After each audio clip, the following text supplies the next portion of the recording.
What's good, y'all? It's your boy Rick Got Options, and thank you for joining RG on another episode of Sunday Stocks. Like I always say, whether the market is up or down, we see green. And if you thought it couldn't get no crazier, it did. First of all, last week, Trump hit us with the threat on Apple with the 25% tariffs, right? Now we got the 25% tariffs, most likely going up to 50% tariffs on steel. And he says China violated the deal. So now Trump and China's bumping heads once again because China's violating. So Trump is saying, right? Then you got a little tension between Trump and Elon Musk, but they had a meeting. They said everything was good and it's cool. So we're going to see how things roll out with Tesla, how it plays out, because Tesla's taking a little dip right now. We were just at like 367. Then we dropped back down to 346. So that was a 20-point move. Super crazy. But if you had the long terms, you were winning. If you had the short terms, you were winning. If you got out the plays, and you could have easily played it to the downside.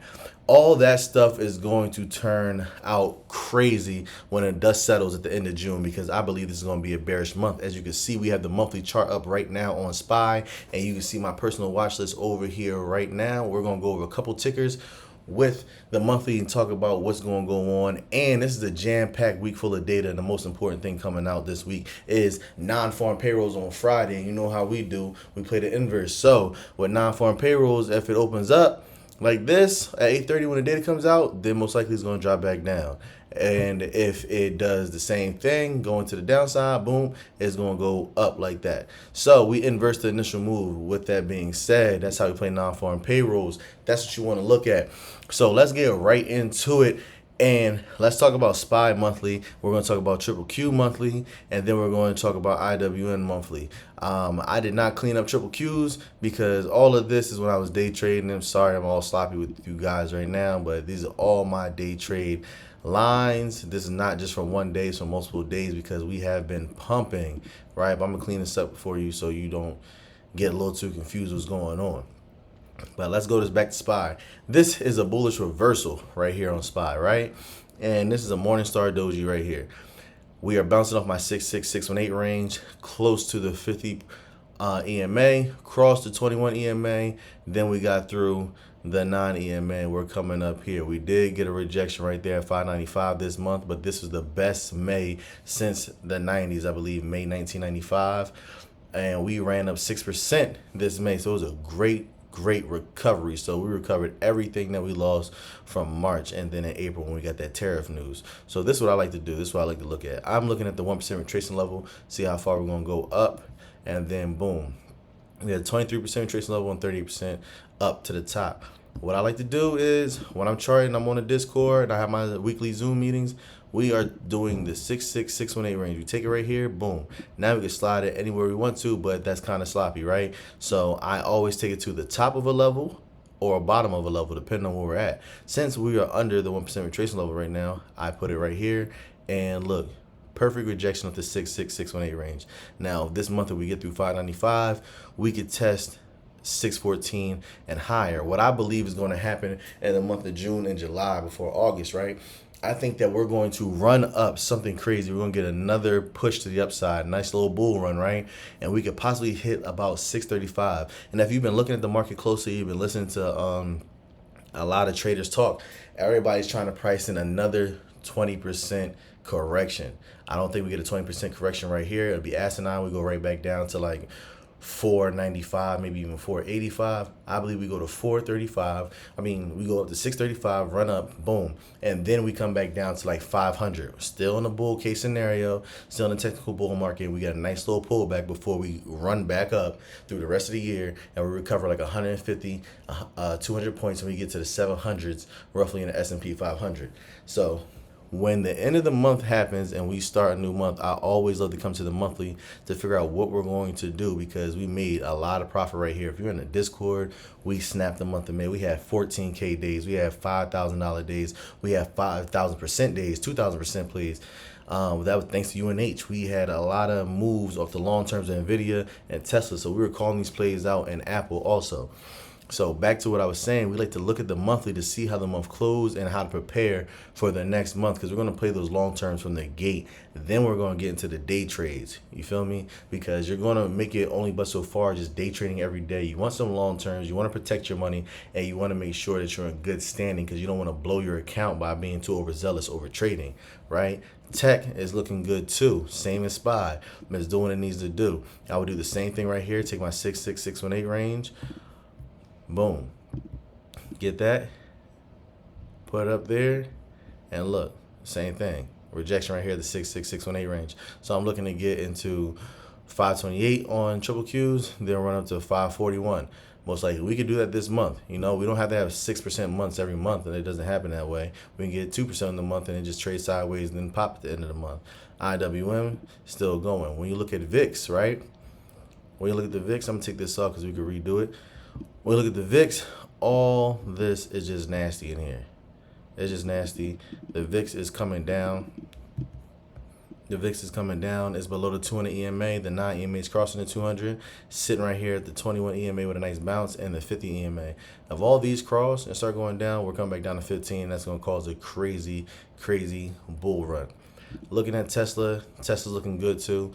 On the weekly, you have these two bull flags right here. We're still trying to break out of there, and we're in the 66618 range on my multi-year Fibonacci retracements. And I believe Tesla's going to be at 400 before the end of July. We could definitely get it in June. We just got to see how it's moving, because it is moving up 4 or 5% daily. You know what I'm saying? Getting us 20 point moves, 15-point moves, all that. You just got to be on the right side, so you got to pay attention. Right now, you can see that the futures are not looking too hot. We're down 0.18% right now. Apple, this is the only thing that scared me, because Apple is lagging. So I think Apple is loading up for a slingshot to the upside. This does not look bullish at all. It looks very bearish with Apple. But on the monthly, we are bouncing at the 50% retracement level. If Apple could get up into 208 in the next couple of weeks, then yes, we could see 215. From 215, we can start running to 230. But we have closing on 21 EMA on the monthly, and it does not look too hot for Apple. So right now, everything in the month of May in the Magnificent Seven was looking magnificent, except for Apple. But all that's going to change. Google is sitting nice at 171. If Google rips through 175, then it's going to run up another 10 points. All the long terms, I'm talking about contracts 4 weeks plus out, 6 weeks plus out, they're going to be great. Apple, I love Apple for some leaps. They're going to be good for $300 calls for like next summer. So really be on the lookout for those. So structure yourself, structure your portfolio to get these long terms, get these plays, because I love the day trade. Trust me, 0 DTEs and everything, that's my game. That's in my wheelhouse.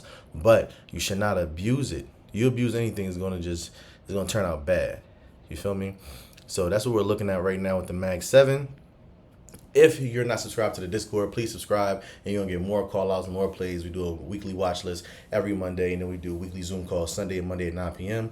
If you're subscribed here, you're watching the YouTube video, please hit that like and subscribe button, and also share it to all your friends, because I do have the free Sunday Zoom calls on here too at 9 p.m. Just want to let you guys know that. Now, let's get into the data. What you want to do is go to Forex Factory, right? And then you have your calendar set up. So I have my calendar from June 1st to June 6th all through this week to see what's going on with the data. And on Monday, you might want to wait, chill until 10 a.m. ISM Manufacturing PMI. That data comes out. Usually we get a nice little popper drop right there, and then we find some more direction. So give yourself a half an hour. We usually give ourselves a half an hour anyway in the market, because we go from pre-market high, pre-market low, then that first 15-minute candle, high and low. That's how we get our 4 levels in order to trade. Then Fed Chair Powell speaks at 1 p.m. also. So I know he's probably going to talk about the meeting he had with Trump and possible rate cuts in July, all that. So it's going to be a crazy day Monday, for real. People's going to be waiting for a lot of data.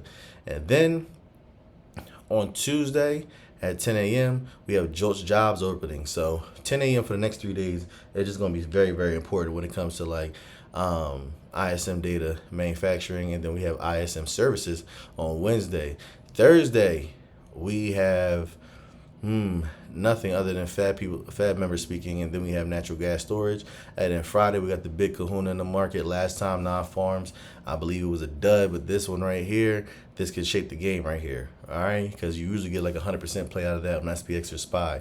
So non-farms at 8:30, you know we inverse the initial move.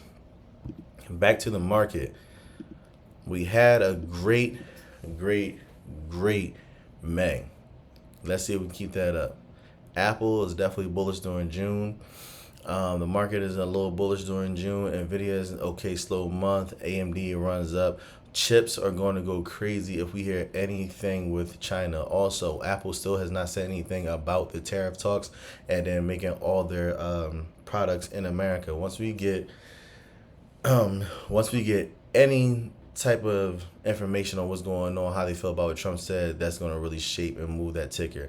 Also, with Tesla, they were talking about Tesla making all their vehicles in America. It's just getting crazy. And you got to understand, Tesla has that gigafactory in Shanghai, so we're going to see how that really works out when it comes to China, Tesla, and America, because it's just all over the place. And NVIDIA plays a huge part in that too. But once we get some positivity out of that again, you're going to see one of the biggest daily candles you ever seen in your life when it comes to these tickers, because that's what it's waiting for. You know, other than that, get with me tonight at 9 p.m. on Zoom. Is going to be in the description. Make sure you like, subscribe, and follow. All that. Just send it out to your friends, everything. Get with me, because whether the market's up or down, we see green. If you get with RGO, you're going to become a market bully. Peace.